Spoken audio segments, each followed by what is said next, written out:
माता सीता रावण की पुत्री थी।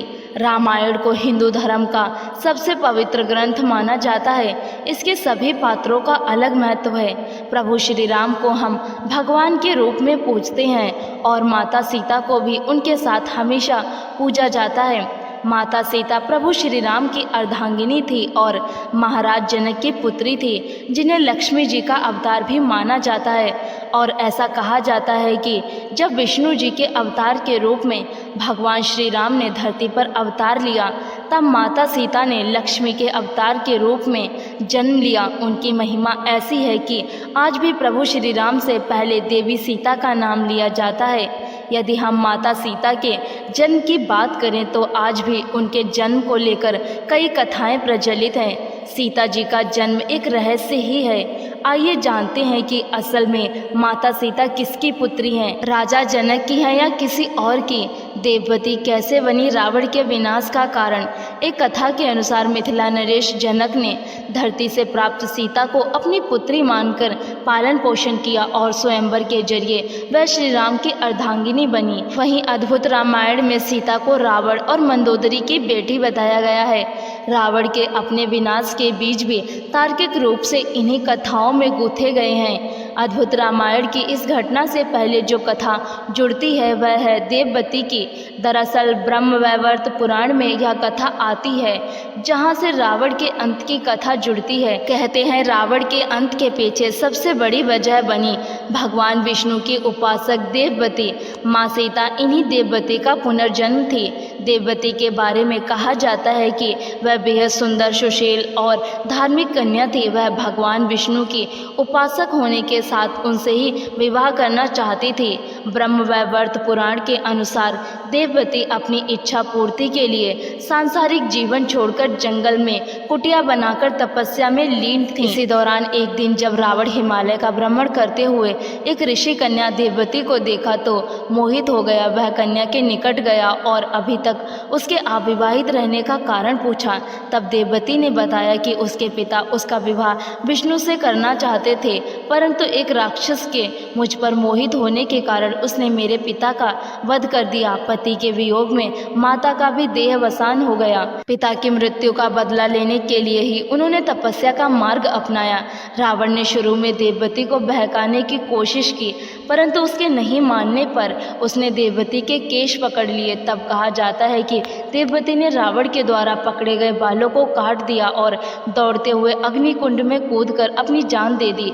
मगर मरने से पहले उन्होंने रावण को श्राप दिया कि वो खुद रावण की पुत्री के रूप में जन्म लेकर उसकी मृत्यु का कारण बनेगी। वही देववती अगले जन्म में एक कन्या के रूप में जन्मी और रावण के विनाश का कारण बनी।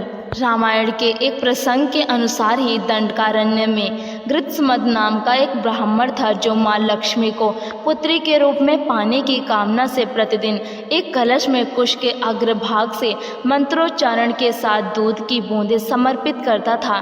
कहते हैं उस समय देव असुरों के बीच संग्राम चलता रहता था। कभी असुरों देवों पर तो देव असुरों पर आक्रमण करते रहते थे।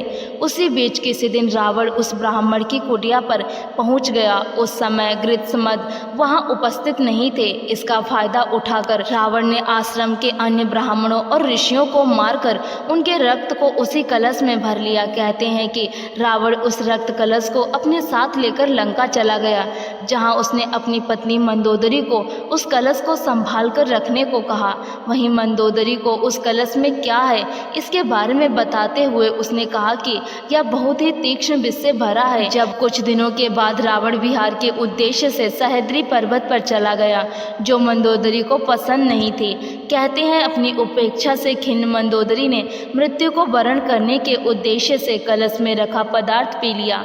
वहीं देवी लक्ष्मी को पुत्री के रूप में प्राप्त करने के लिए मंत्रोच्चारित दूध का ऐसा प्रभाव पड़ा कि मंदोदरी गर्भवती हो गई।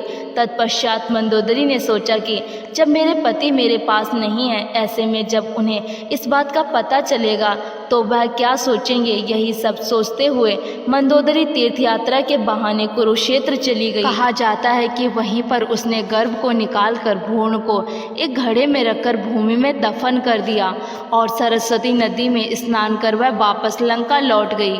कहते हैं कि कालांतर में इसी भ्रूण से सीता का जन्म हुआ। मान्यता है कि वही घड़ा हल चलाते वक्त मिथिला के राजा जनक को मिला था, जिसमें से सीता जी प्रकट हुई थी। माता सीता राजा जनक की पुत्री कैसे हुई? पौराणिक कथा के अनुसार माता सीता भगवान जनक को जमीन के नीचे मिली थी। महर्षि वाल्मीकि जी की रामायण के अनुसार राजा जनक के समय में एक बार मिथिला राज्य में अकाल पड़ गया।